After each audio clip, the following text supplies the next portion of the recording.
Yep, are we good? Yeah. Okay, so our goal was to hope that there would be more people in the audience than the four of us. So that's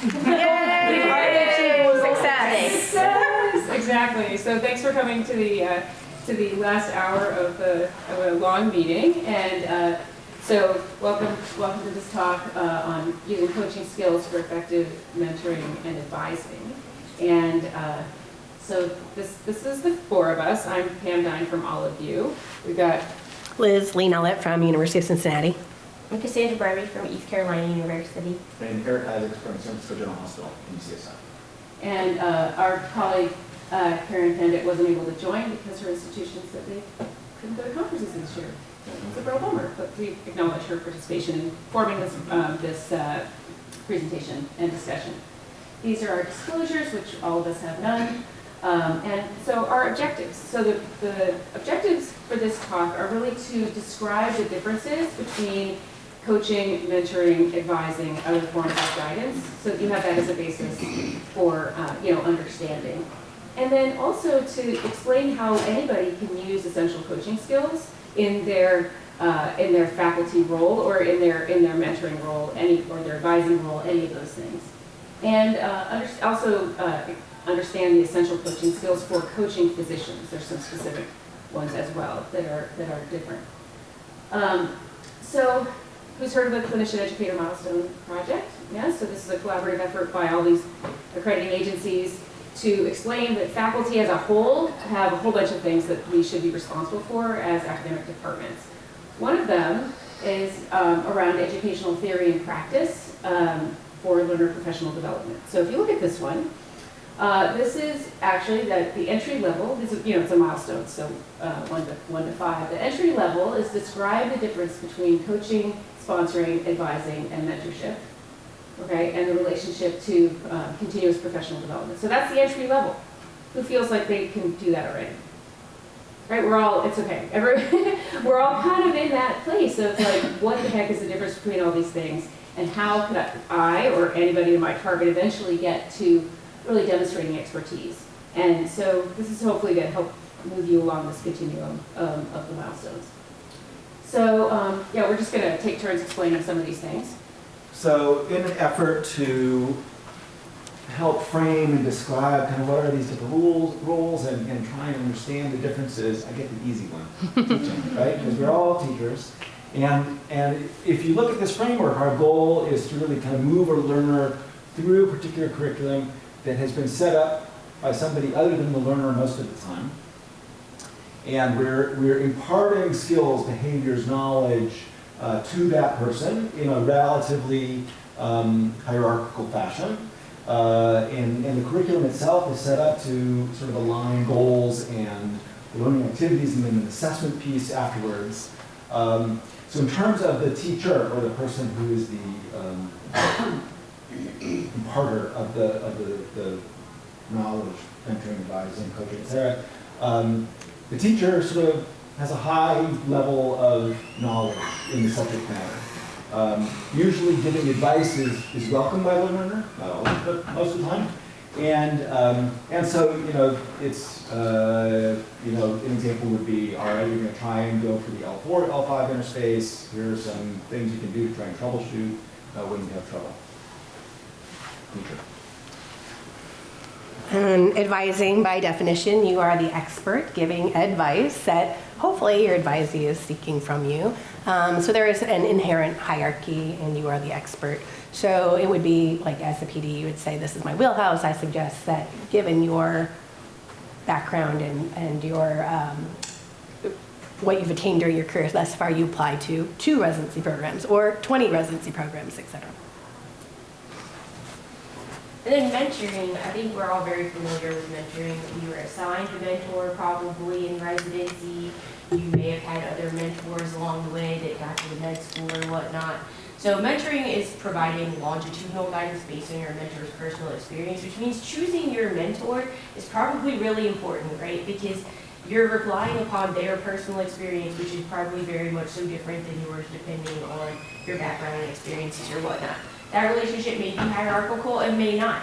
A lot of times our mentors are our peers. Like I have friends that are very good at things that I am not good at. Example, finances. I should never be like giving any advice to anyone on their finances. But if you want to talk about, you want to become a residency director, I got you on that one. Like that one is in my wheelhouse. I can help mentor you into a academic medicine career.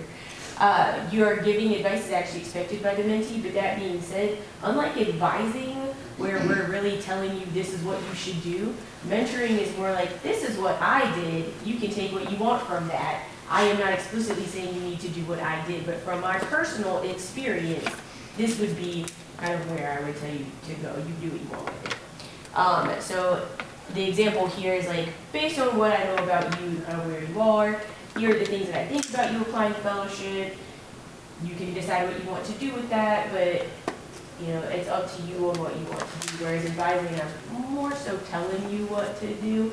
If you think about your med school advisor that was trying to tell you which specialty to do, it was definitely more concrete than mentoring, which is more kind of, you know, choose your best adventure. So coaching's different than those other forms of guidance that we were just talking about. So coaches aren't in the business in general of telling people what to do or really advising them. It's more about asking them powerful questions so that they can it really encourages their self-determination. Also reflective thinking, self-discovery, and consequently self-efficacy, which if you're probably aware, but self-efficacy is just the knowing that you can do something because you've done something before, that kind of thing. So it really is about helping the coachee, that's the term for the person being coached, to gain new insights, clarity, and confidence in their ability to get through whatever they're going through. The relationship is in general egalitarian. There shouldn't necessarily be a hierarchy because it's better this way if there's no hierarchy so that the coach can gain trust. That a trusting relationship can be formed there.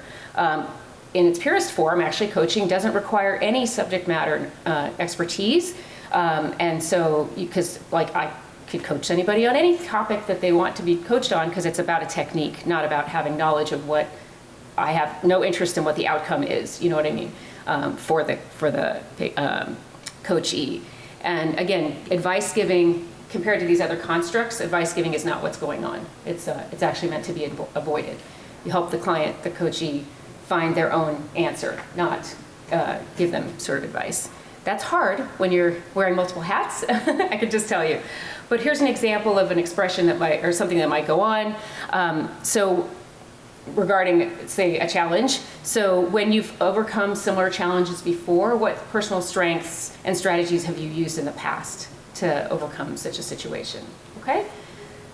So here is kind of a little diagram that I sort of adapted from somebody else, but it puts it all together on into a framework. So on the x-axis, we've got whether who is the source of ideas, whether it's the guide, right, or the individual seeking guidance, okay?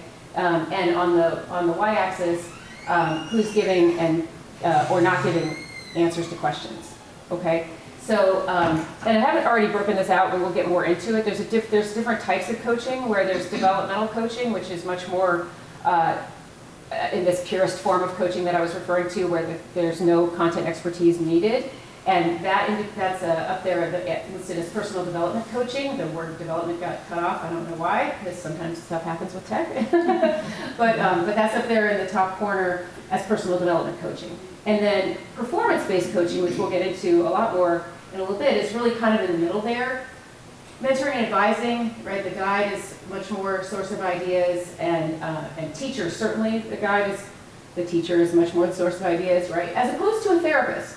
Right? They ask a lot of questions, but they also, have potential options and solutions that help you figure things out. We haven't really contrasted coaching and these other forms of guidance with therapy. This is somewhat controversial, and I'll just mention it briefly, in that therapy is really about helping people seek therapists because they have a problem they feel like there's something wrong that they want help solving, as opposed to a coach, which is not a mental health professional per se, and is entirely unregulated at this time. It doesn't require a license, and that person that doesn't start with the supposition that there's something inherently, like wrong that they want to fix. It's just they want to improve, okay? Or not, just find insights, etc. So that's a rough overview of that. And we'll get more into these different types of coaching in a second. So as I've been alluding to, what is the goal of coaching, right? What is the goal of all of this?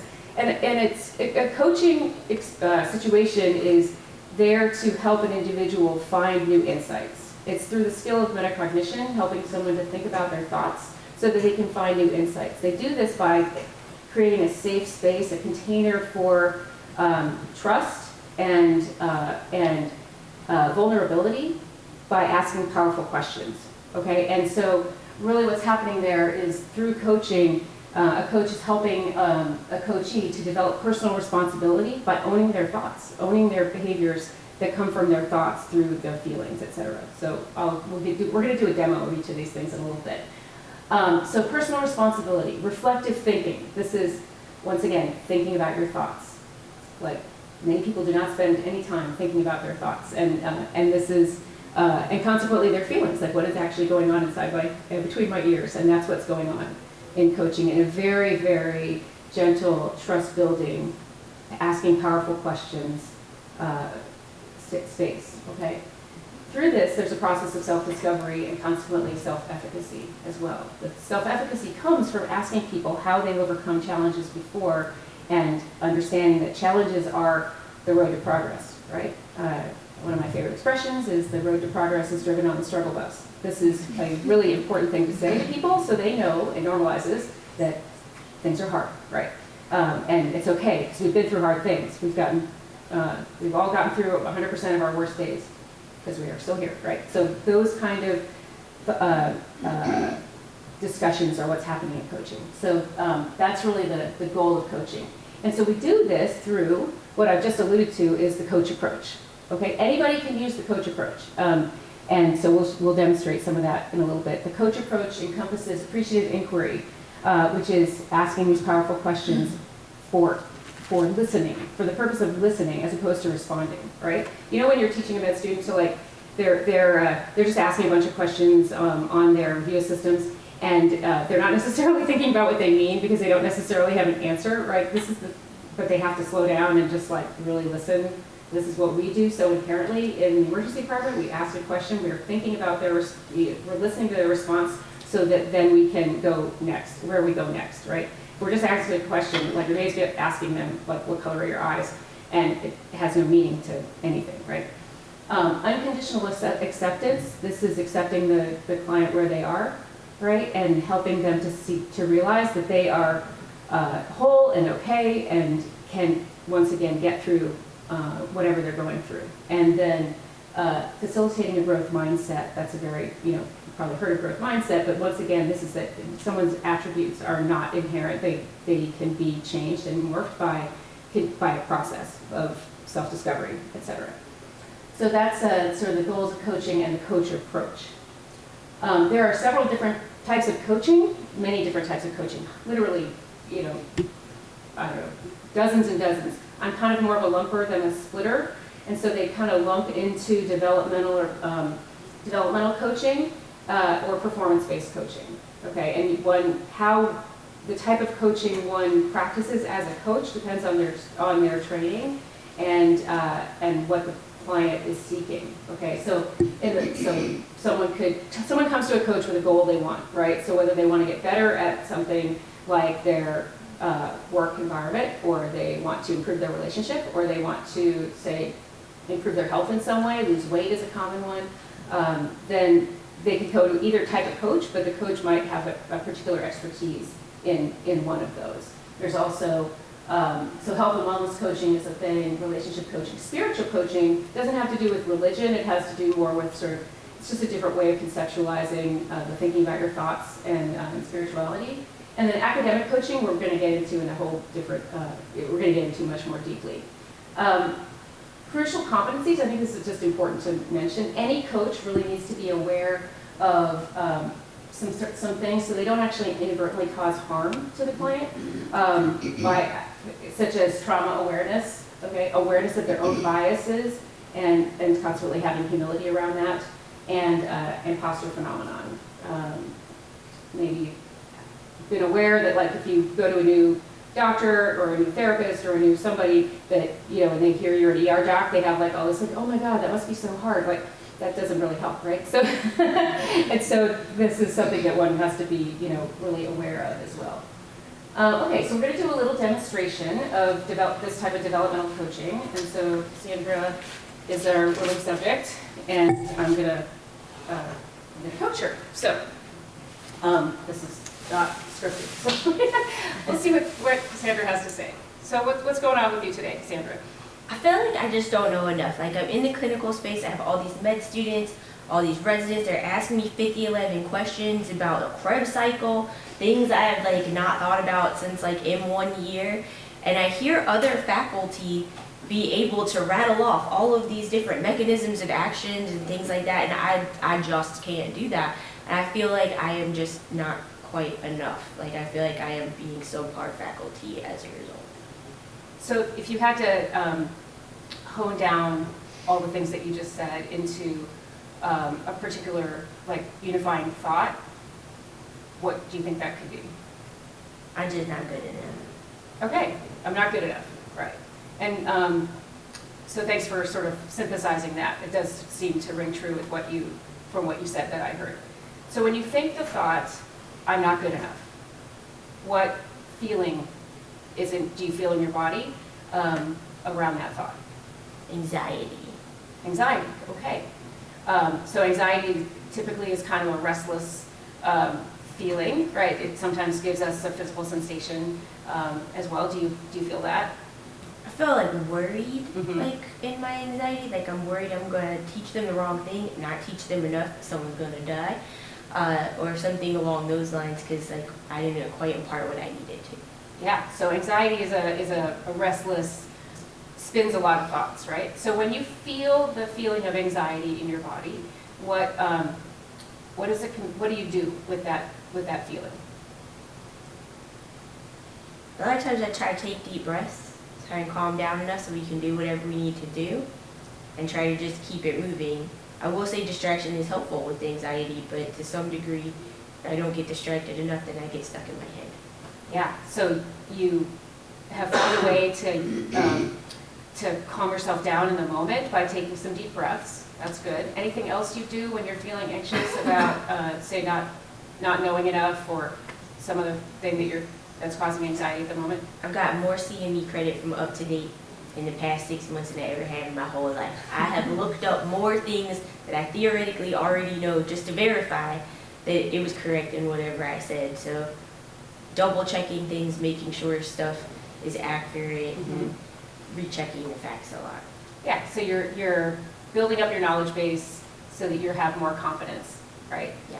So there's the physical thing of calming yourself down, and there's an intellectual, cognitive thing of building yourself up so that you can have more confidence in your knowledge. Yeah? Yeah. Great. So that was a very brief demo of me highlighting her thought, right? I don't know enough, I'm not good enough, right? The feeling that comes from that, and then what she actually does as a result. And then a real coaching, would be longer than a couple minutes, and we would go through, okay, so how do you like feeling anxious, right? Is that serving you? And sometimes it is. And often there's a whole mix of emotions and thoughts. But anyway, that was a brief developmental coaching demo. Thank you for your vulnerability in this made-up case.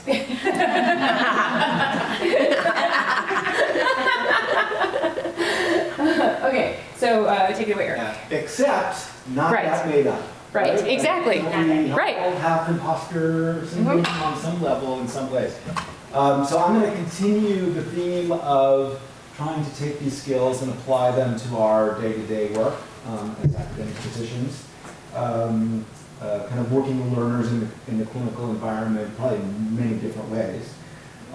So what we've been talking about so far assumes the coach approach, where the coach is acting on the assumption that the coachee is the expert in their life, in their way of approaching things, kind of supporting them to maximize their potential, improve their performance or their ability to achieve their own self-defined goals. And again, just to sort of summarize, because we're going to touch on this again, that the goal of coaching is to encourage personal responsibility, reflective thinking, some self-discovery and self-efficacy, right? Which is, I think, the job, the skills, the goals of a successful physician over a long career. But academic coaching doesn't fit that model perfectly, right? Because the coach may have a high level of expertise, where Cunningham said, you don't necessarily have to have a high level of expertise in a particular area to coach, because it's about the person sort of discovering themselves. But in many of our cases, the coach does have a lot of expertise in emergency medicine, for example,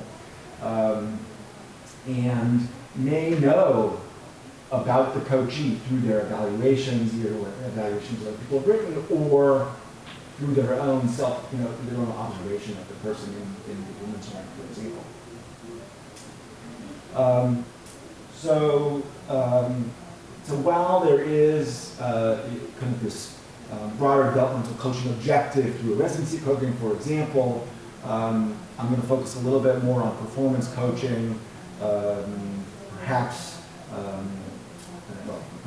So taking the example of a love-to relationship, about the program director kind of having some of this valuation knowledge and trying to, with the collaboration with the coachee, try and move them towards this larger goal. And how are we supposed to do that? Actually, through a lot of asking. Hopefully that's what we're going to be doing. There's been a lot of asking and responding, or listening to respond in this particular area. So let's talk about some essential coaching skills anyone can use. And one of the concepts that I really like is illustrated by this mirror. I really think that a good coach should be somebody who's holding up a mirror, allowing that person to recognize the important things. And I hope this is not out this analogy like an hour ago. Both the good things and the bad things. So I'm going to show the mirror, say, you look great. You're doing great, right? And well, here's another angle that may not look so good. So hopefully that mirror is going to show the good parts and also allow the person to see the parts that can be improved a little bit. So thinking about what we talked about, the appreciative inquiry, about unconditional acceptance of the client and facilitating growth mindset, my first response is that's a little kind of touchy-feely for me. But if you boil that down into these skills, the active listening skills, using exploring questions, some constructive feedback, like these are things that we do. Although I will submit, or I might Feel free to push back. push Okay. on Pam a little bit that this is what we do in the emergency department, and particularly with regard to like opening questions. So do you know how long, when we say, so tell me what brings you to the emergency department today, how long do we wait in the studies before interrupting the patient? 30 seconds. Yeah, it's like 20 seconds, 17, 30 seconds. And so, and how many of you have been through the active listening exercise where you're going to have somebody tell you something and you have to stand there for 2 minutes and say, mm-hmm. Right? And how hard is that? It's really hard. And it also, I think, in terms of exploring questions, it gets into the challenge that I think we all have, and I think our experience on Zoom, I don't know if your institutions do this, but everybody's got an icebreaker at the beginning of their Zoom meeting. And today's icebreaker is going to be, tell us what your favorite dessert is. So you're going to talk about it, and everybody's going, calling it dessert, and you're still thinking, do I go with ice cream or with pie, or what am I going to do? What is I like that cake? And you don't hear anything that anybody else is saying, because you're thinking about how you're going to respond for your own. So one of the goals is, in these exploring questions, you're really listening to respond. You're not, you're listening to understand. You are not listening to respond. You're really listening to ask the next question, not tell them what you think is going on. So in terms of constructive feedback, again, it's not going to be So, you know, you really only saw about 8 patients during this 8-hour shift. You know, you're a great doctor if we just had 1 patient per hour, right? Like that's constructive feedback, or maybe in a way. But you might instead say, you know, as you're listening to them, and you know, what I heard you say is you really want to give your all to each patient you're in front of. How is that, you know, tell me how that is working for you in these other areas, okay? So I'm hearing you say you want to give your all to patients, and I'm hearing you say you're feeling pressure to see other patients.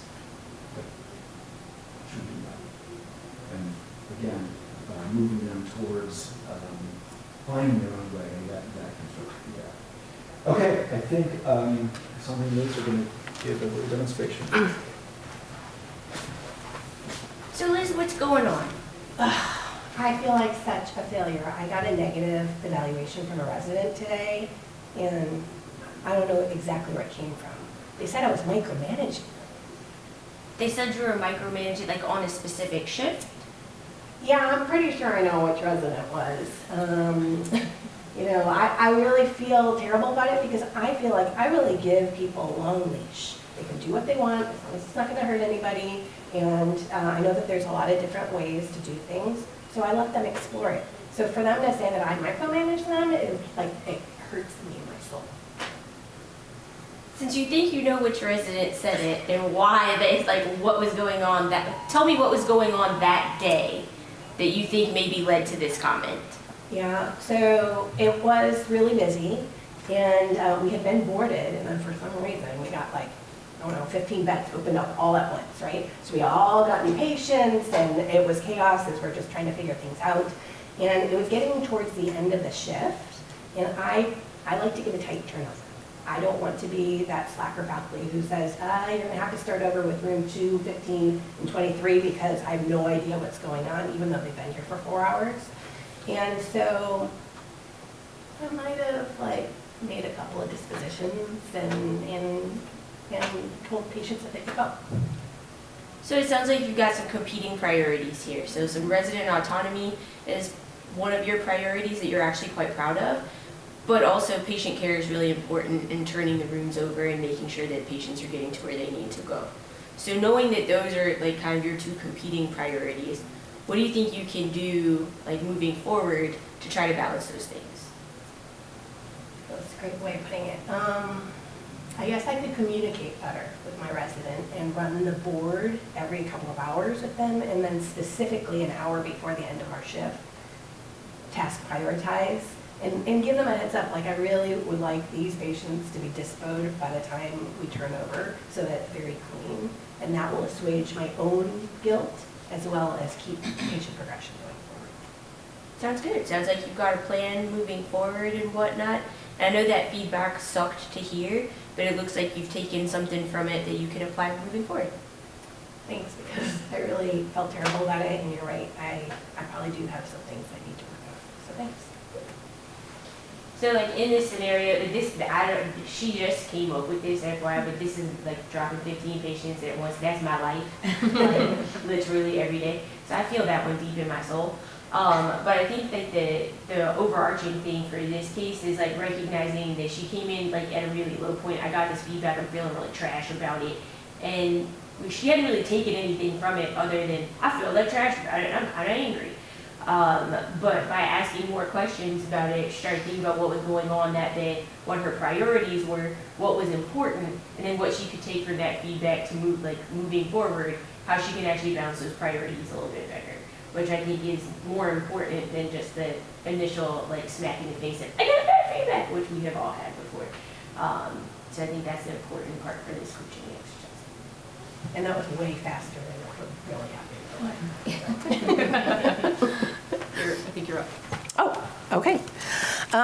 So performance coaching, as Pam had described, is really goal-oriented. It focuses on improving a learner's overall performance, motivation, and professional development through longitudinal relationship. So for me, I have a lot of these kind of relationships with other faculty, and my role is in faculty affairs and mentorship. And I'll look at somebody's CV and I'll say, wow, you've done a lot of different things. what is your end goal? Why are you on this committee? Why did you write that paper? It seems like you're really spread thin. Let's talk about what your ultimate goal is and why. Why do you want to do that? And really delving into asking more questions so that they can determine how to get to where they want to the best. So it is oftentimes data-driven. And so for weight loss, it might be how many calories do you eat, how much protein, et cetera. And for faculty members, it might be like you need to do probably 2 academic productivity items every year, whether it's presenting at SAEM or writing a paper, et cetera, in order to maintain your track to becoming an associate professor or whatever. So it's kind of a little bit of advising, mentorship, and coaching all together. We can also use it for how to mitigate stress on shift, as well as how to improve leadership skills. This is different than formative feedback, which is more immediate, specific, and constructive in real time. So whereas coaching is a longitudinal relationship, formative feedback is in real time. So it might be, in order to place that central line appropriately, it might be helpful to turn the patient's head, have someone pull on their arm, provide adequate analgesia, et cetera. And so it's very time specific. All right, next demonstration. Right. I have a lot of issues.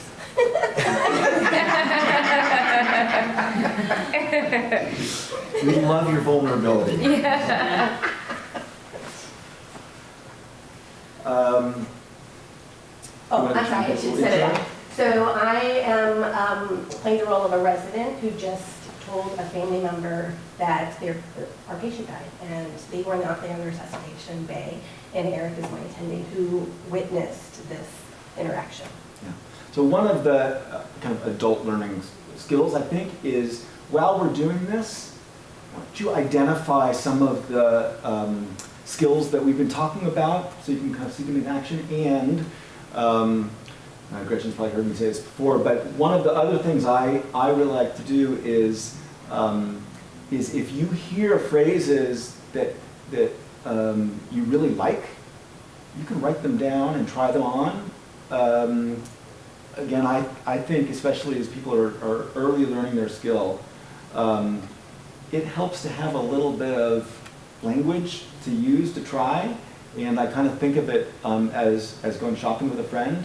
Like if you try on a pair of shoes, or your friend tries on a pair of shoes, and you're like, wow, those shoes look really good on you, I'm gonna try them on me. You know what, I don't look quite as good in these shoes. Or, I wanna try this different style instead, but based on the kind of style that you see. So you can sort of try something out, say it looks good, feels good, doesn't feel good, try something else, so listening to the language that you're hearing, I think is really helpful as you're developing these skills. I guess that was the unscripted portion of this. All right, so hi Liz. I am really glad that I had a chance to go into the room with you when you disclosed the news to the family. I know that these conversations are some of the most emotionally intense things that we do in our job. So I wanted to check in with you, and would now be an okay time to debrief about that experience? Yeah, I thought it went great, so Okay. thanks for making the time. Good, well tell me more about what went well.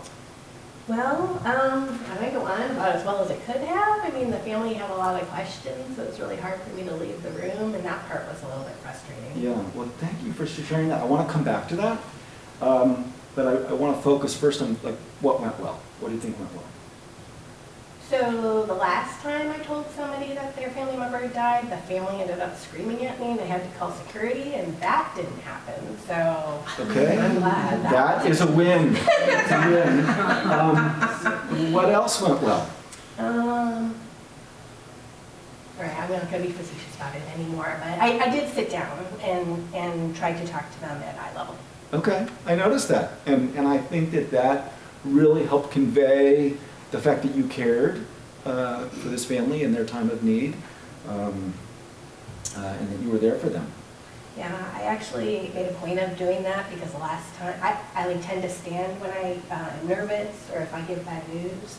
And the last time I had to give bad news, my attending had told me that it would be helpful if I sat down just to like calm the energy down and for me to show that I did care about the situation. Wow, I'm really glad to hear about that reflection. Tell me a little bit more about that.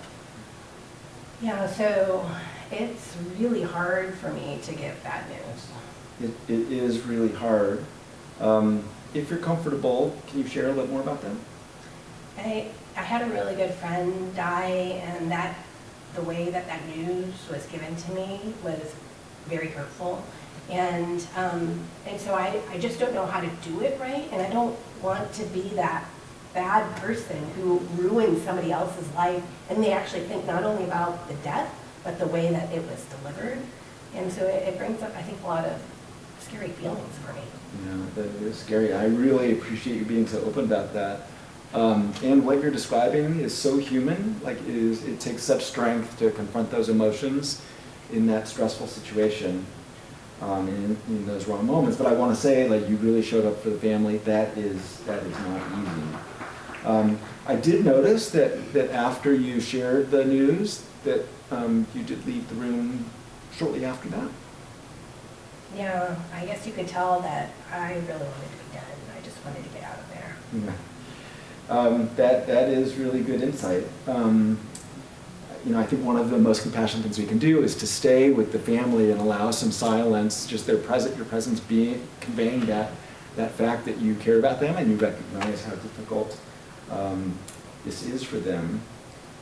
I'm wondering if we can find a time to identify an approach that might allow you to stay in the room a little bit longer.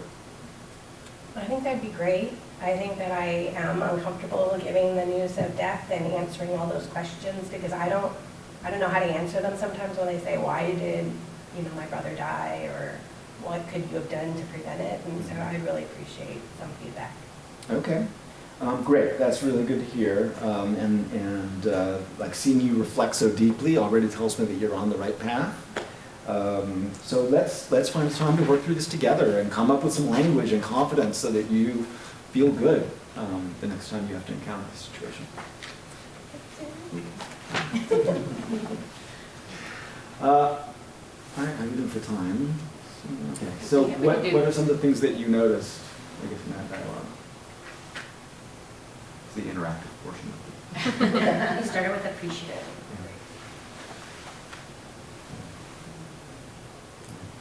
What else? I mean, just acknowledging feelings and normalizing them, and being appreciative, recognizing their courage to share. Is good in terms of the trusting relationship and all that. Yeah, it really made me feel safe sharing these really hard things.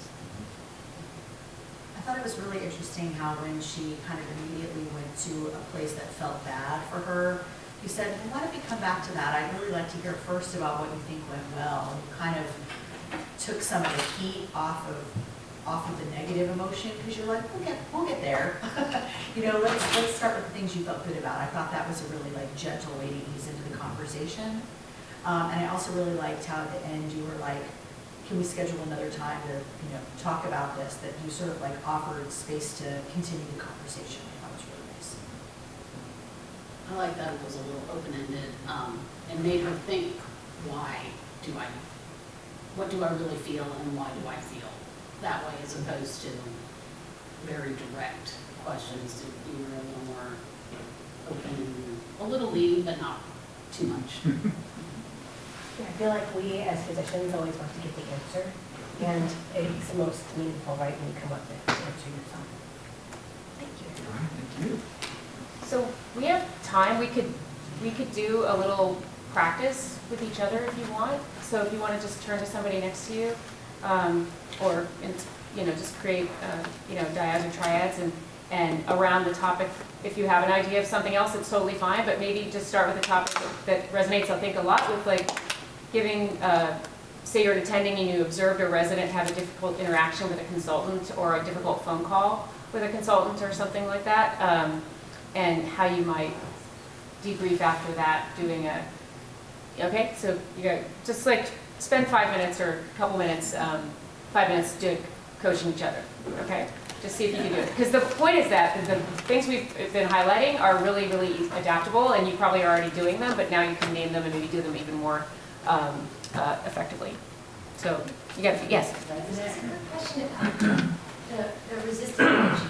Sorry? The resistant coaching, because Uh-huh. those like, scenarios, there was a lot of,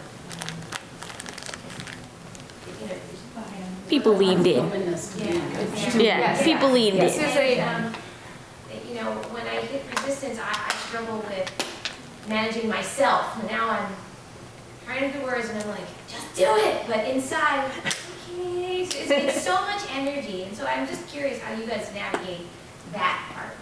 Maybe an example of that.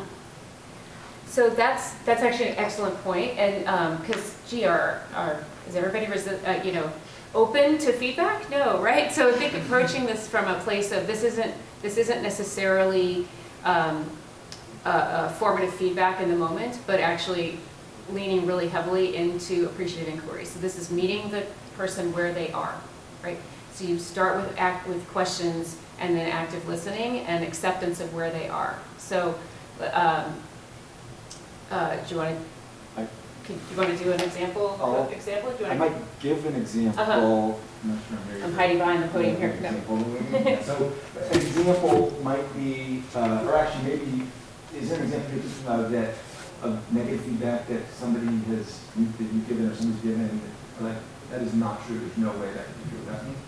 Yeah. I had to tell a faculty member who, we're, you know, for recruiting, the scenario is there's recruiting season and there's one faculty, there's two, but one who gets targeted, who, he has some things going on and is, the way they come off to the learners is just rude and dismissive. And I don't think that's the intent, they're a great teacher, but that's how it comes off. And the committee that does recruiting is basically like, this person can't work with any learners, and you can imagine the conversations. So I was tasked to go and tell this faculty member, and there's just a lot of defensiveness, and it's just so difficult to navigate. And so So one of the ways that I've approached a similar situation where, this evaluation says that you were mean to the resident and very rude to the resident. What do you think about that? And like, I have absolutely no idea. Like, I am so kind. Okay. Is there any way that like somebody can have the perspective that you were mean to them? Even like, what is it that they experienced that made them say that? And that's how I tried to crack the door. You know, okay, you're not rude to me, but somebody thought you were, and I'm wondering what it was that they saw that might make them think that. So I tried, Yeah, failed. yeah. I tried, and it derailed to these learners today. They just need to. And in the back of my head, if I'm honest, there's a little part of me that feels that way. I say that, and I really struggled. Maybe I need the coach. Never mind. I do. But remember, That's a brilliant Yeah. point and a really hard scenario that we face. Is how do you teach people to deal with negative feedback? I did a similar thing with a resident, so not as high stakes. We got back bad feedback from nurses, like that he was coming off as condescending and not approachable and whatever. And now I knew he wasn't gonna be resistive. Like just the dynamics of different, easier situation. But I used myself as an example, which is tricky if you're trying to do like just coaching, you're not, but that's what I tend to do to like break down walls. And I was like, you know, when I get in a stressful situation, because I like point out like it's like you can't control other people's perceptions. However, if you are always running around and the perception is this, it's gonna make it harder for you to do your job. So I gave the example of myself when I get like, there's a million things going on in like really sick patients, I get pretty manic, but it comes across if I'm feedback myself that it seems like I'm not in control of the situation. And then I said that to him and he was like, oh my gosh. And I was like, so I need to be aware of that because that is not helping the team. But that's again, like, this is where it's tricky. I tend to go to like pointing out my own issues. You're creating psychological safety. That's exactly right. Correct. Right. But in terms of like trying to do a better job of like asking those questions to help them lead and do a better job of active listening and keeping their mouth shut, which I'm not always good at. I mean, sometimes you have to deliver the feedback and let them marinate Yeah. and then come back like a few days later to have the conversation, because sometimes they're so defensive when you initially say the opening that they're not going to hear anything else you have to say anyway. But once there are some people who just don't process fast like that fast, and so you have to come back. I have a faculty member who he is not rude, honestly. He doesn't intend to be rude, but he's a little brusque, and so like it comes off poorly, like in some situations, and he will own up to that long after the fact. But like when you tell him, hey man, that was kind of not cool, this, that, and the other, like immediate defense. But a week later, he's like, I can maybe see why so-and-so is upset. But I wasn't trying to be rude. I know you weren't trying to be rude. I understand that, but this is how that came off. What, and next time, can we do this differently? And sometimes the answer is yes, and sometimes it's, I am who I am. I'm 53 years old. Oh, well, all right. Well, at least I told you. And so they heard it. Huh? Yeah, it's like saying cancer. They don't hear anything. Right. Anything after that, right? Right. What you just said, you're a jerk. That's all they heard, and they're not gonna listen. Yeah, it isn't all gonna take 3 minutes, right? It might take 3 minutes 100 times. And in our roles, we aren't always coaches, right? Yeah. Like sometimes we are the bad guy and we gotta just tell them, here we go. And it can be someone else's job to do the coaching, to be honest, right? So for that person, we have EAP at my shop, and I can refer anyone to EAP and make you go. You don't have to, they don't report back to me, but you gotta go at least once, and they'll say, hey, so-and-so showed up, good enough for me. But like for the most part, like they can do that a little bit better too. And then that also takes away their personal relationship aspect. Because remember, a lot of coaching, like it's helpful for it to be egalitarian, right? And so without that relationship there and perceived judgment, it sometimes goes a little bit smoother, and they can introspect a little bit better with someone who's not us. To great point. So for the feedback to separate, like if you're doing a formative, maybe having the coach as a backup, that's great. It's really hard to do it all as one person. And so, yeah. Did you have something you were going to say? Oh, yeah, just that when there are situations, especially the formative, when you have to say the thing that's going wrong right there. And if you have, it sounds like you might have the opportunity to have like a longer conversation. And so starting like Eric did with the positives, because I also heard you say this person is a great teacher. And so starting with, like, if it's a part of like a formal feedback that is expected, starting with all the positive things and like finding the things that you do really respect, finding things that like maybe a resident has said that's, or nurse or you authentically think that are good, and having them reflect on that, because then it's starting from a place of like, okay, I am valued. Like I am doing these things. Okay, can we talk about some opportunity areas next? Like what do you see as the opportunity areas? And then like, can I share some of the feedback that we've gotten? I want to hear how that lands. And people I've noticed that when you have the time to have that, people tend to be a bit more receptive, but it doesn't mean always. I'm smiling because I tried that, and it's just like, I know what you're doing. But she's still. And then it's always So that much she you can tells us do. that they're mailed, and I'm like, oh God, this is derailed. Yeah. There's so much. Yeah.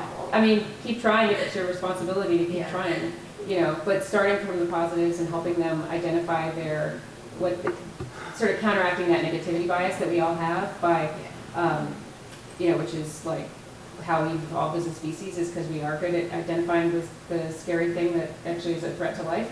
And then we all have the same physiologic response to negative feedback as we would have to a tiger.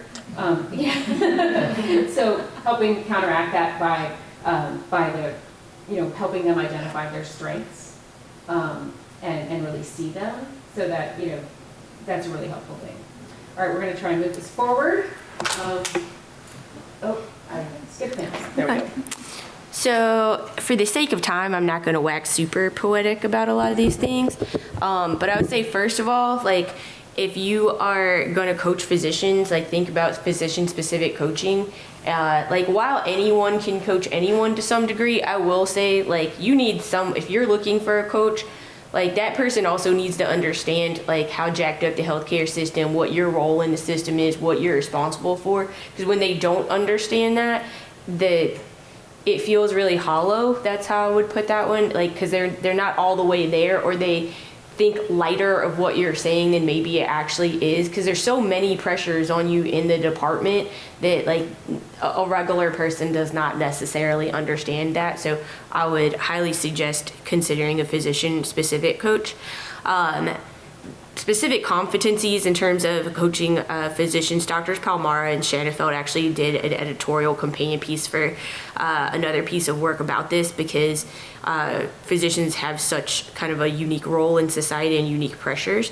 So one of the things that they put on there was that you need to be able to understand the physician and healthcare context, culture, and career span.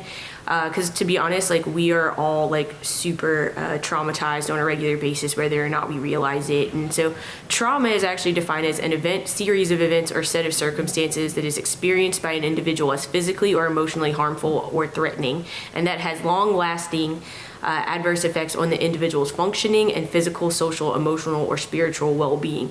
And that is a really vague description, but you can, let's be real about it. This happens to us legit every day on every shift.